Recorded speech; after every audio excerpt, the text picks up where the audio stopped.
Karena pandangan kamu tidak pernah mau suci, hatimu tidak pernah mau suci, pikiranmu tidak pernah mau suci, kata-kata bahasamu, ucapanmu, langkahmu, apapun hayalan kamu tidak pernah mau suci.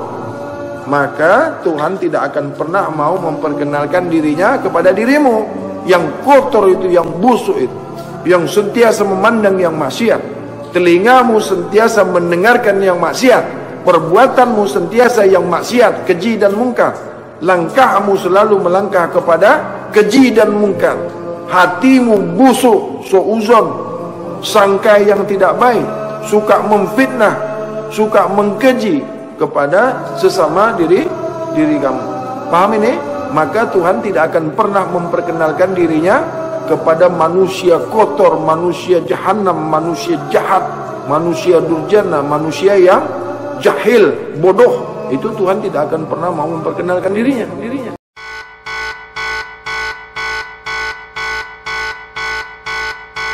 Aku sampaikan kepada kamu, yang bukan ahli, yang bukan keluarga besar, Nur Mutiara Ma'rifatullah, risalah ilmu kesucian, jangan kau saksikan, jangan kau lihat, jangan kau tonton, jangan kau ikuti.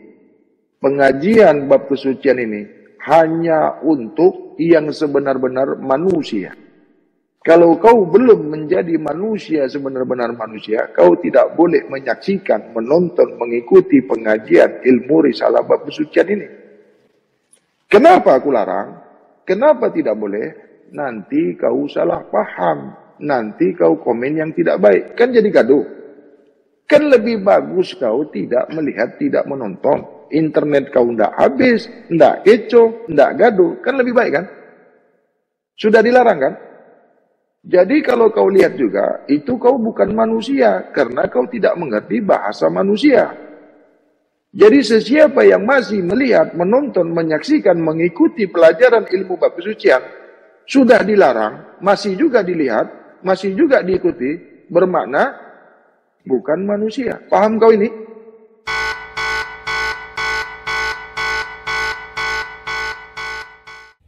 Al-Mahdi itu menghancurkan kebatilan, mengangkat yang hak, menegakkan yang hak, menghancurkan kebatilan. Karena dia sebagai saksi yang awal dan yang akhir. Itu makanya dia pasti datang. Karena saksi kebenaran. Al-Mahdi itu saksi yang membawa kebenaran. Al-Mahdi itu membawa kebenaran, membawa yang hak, menghancurkan yang batil. Wa qul ja'al haq wa jahaqal batil innal batil kana zahuqa.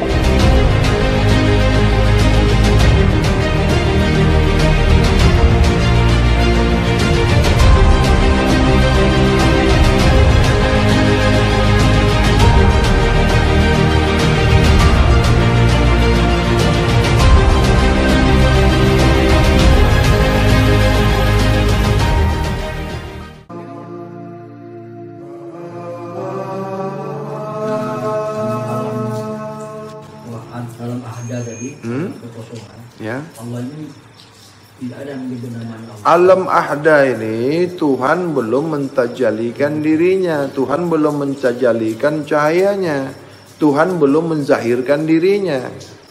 Ini dikatakan alam ahda. Paham ini alam ahda? Ketika masa itu Tuhan belum menciptakan sesuatu. Ketika itu dalam bersendirian. La ta'yin. Ini yang dipanggil alam ahda. Belum ada penciptaan, ya. Belum ada penciptaan, maka Tuhan dalam bersendirian. Belum nyata makhluk lagi. Belum diciptakan lagi sesuatu. Ketika itu diri Tuhan bukan sesuatu, karena belum menciptakan sesuatu. Nah, bagaimana diri yang bukan sesuatu ini boleh dikenali? Tentu dia menciptakan sesuatu untuk mengenali diri Tuhan itu sendiri. Jadi diri Tuhan itulah yang memperkenalkan dirinya kepada yang nak mengenali dirinya. Barulah yang nak mengenali dirinya boleh mengenali diri Tuhannya. Atau diri Tuhan itu yang memperkenalkan dirinya kepada diri yang mau mengenali diri Tuhannya. Maksudnya diri yang maha suci itu sentiasa mengingatkan, memperkenalkan, memperjalankan diri yang sudah sentiasa suci untuk mengenali dirinya sendiri. Jadi Tuhan diri yang maha suci itu hanya memperkenalkan dirinya kepada diri yang sudah sentiasa suci. Jadi orang yang tidak pernah mau suci, manusia yang tidak pernah mau suci, manusia yang tidak kenal kepada dirinya yang sudah sentiasa suci, yang tidak pernah mau suci, maka Tuhan tidak akan memperkenalkan dirinya. Ini yang dikatakan, sesiapa dirinya yang tidak pernah suci, maka dirinya tidak pernah kenal kepada diri Tuhan yang maha. Karena kau tidak pernah mau suci. Karena pandangan kamu tidak pernah mau suci. Hatimu tidak pernah mau suci. Pikiranmu tidak pernah mau suci. Kata-kata bahasamu, ucapanmu, langkahmu, apapun hayalan kamu tidak pernah mau suci. Maka Tuhan tidak akan pernah mau memperkenalkan dirinya kepada dirimu. Yang kotor itu, yang busuk itu, yang sentiasa memandang yang maksiat. Telingamu sentiasa mendengarkan yang maksiat, perbuatanmu sentiasa yang maksiat, keji dan mungkar. Langkahmu selalu melangkah kepada keji dan mungkar. Hatimu busuk, suuzon, sangka yang tidak baik, suka memfitnah, suka mengkeji kepada sesama diri kamu. Paham ini? Maka Tuhan tidak akan pernah memperkenalkan dirinya kepada manusia kotor, manusia jahanam, manusia jahat, manusia durjana, manusia yang jahil, bodoh. Itu Tuhan tidak akan pernah mau memperkenalkan dirinya. Karena surat Al-Baqarah ayat 222. Tuhan suka kepada diri yang sentiasa mensucikan diri. Jadi Tuhan sentiasa memberikan rahmat dan hidayah. Maksud suka itu, Tuhan sentiasa memberikan rahmat dan hidayahnya. Tuhan sentiasa memberikan petunjuk kepada manusia, kepada insan, kepada diri yang mau sentiasa mensucikan diri. Paham ini? Jadi kalau kau mau mendapatkan pengenalan, teknik dan caranya, wajiblah kepada diri kamu untuk sentiasa mensucikan diri. Sudah paham ini? Apabila kau mau mengenali diri Tuhanmu yang maha suci, sucikanlah apa-apa yang kau makan. Bersihkanlah. Ingatlah apa-apa yang mau kau masukkan ke dalam perutmu itu, apa-apa yang kau mau masukkan ke tubuhmu itu, mesti sentiasa. Paham ini? Barulah diri Tuhan yang maha suci itu memperkenalkan dirinya kepada kamu. Maksud memperkenalkannya, Tuhan Allah memberikan hidayah, memberikan petunjuk, memberikan jalan kepada dirimu. Karena kalau Tuhan tidak suka kepada kamu, apa-apa saja yang kau lakukan, maka tidak akan pernah diredai Allah, tidak pernah akan diredai Allah. Karena Allah tidak suka. Tidak pernah kau mendapatkan hidayah, tidak pernah kau mendapatkan rahmat, tidak pernah kau mendapatkan rezeki. Karena Allah tidak suka, tidak ada reda Allah kepada dirimu. Karena Allah reda kepada diri yang Allah suka, Allah paham, Allah kenal kepada sesiapa saja yang mau suci. Yang mau sentiasa suci, siapapun dia. Tidak kira siapa saja agamanya, tidak kira siapa saja jenis rasnya.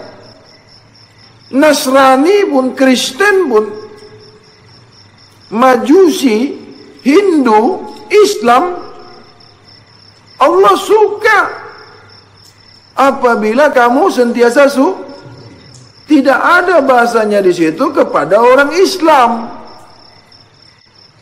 Ada di ayat surat Al-Baqarah itu kepada yang Islam? Tidak. Adapun sesiapa yang mengaku Islam, sesiapa yang memegang teguh Islam, inilah agama yang diridai Allah. Satu-satunya agama, satu-satunya keyakinan, inna dinna indallah al-Islam. Sungguh-sungguh agama yang diridai Allah, yang dirahmati Allah, yang diberi petunjuk Allah adalah agama di luar daripada agama Islam tidak diredai. Jadi apabila kamu memeluk agama Islam, masuklah kau Islam secara keseluruhannya, maka reda Allah akan kau dapatkan. Sesiapa yang menghendaki keredaan Allah, maka masuklah Islam secara keseluruhan. Apa yang dimaksud keseluruhan itu? Kafah. Udkhulu bisilmi kaf. Apa yang dimaksud kafah itu? Zahir dan Islamkanlah pandangan zahir dan batinmu. Islamkanlah pemikiran zahir dan pemikiran batinmu. Islamkanlah pendengaran zahir dan batinmu. Islamkanlah perkataan zahir dan perkataan batinmu. Hayalan, rasa, hati, Islamkan. Kulu jasad, seluruh metafisikmu itu mesti kau Islamkan. Maksudnya, sucikan seluruh tubuh kamu. Sucikan seluruh indera, penglihatan, pendengaran, penciuman, perkataan, pemikiran, rasa, hati. Mesti inilah yang dikatakan udkhulu bisilmi kaf, sehingga tiada lagi yang kotor pada dirimu. Apabila tiada lagi satu sebesar zarah pun yang kotor pada dirimu, inilah yang dipanggil kau sudah dikenal Allah. Maka orang yang sudah sentiasa suci, insan kamil mukammil, capailah makam yang tertinggi, yaitu makam kamil lah. Makam mahmudah itu hanya untuk para nabi. Tidak ada selain daripada Rasulullah sallallahu alaihi wasallam atau Nabi Muhammad Rasulullah sallallahu alaihi wasallam, yaitu makam makam yang tertinggi. Bolehkah kau capai itu? Boleh. Bagaimana caranya?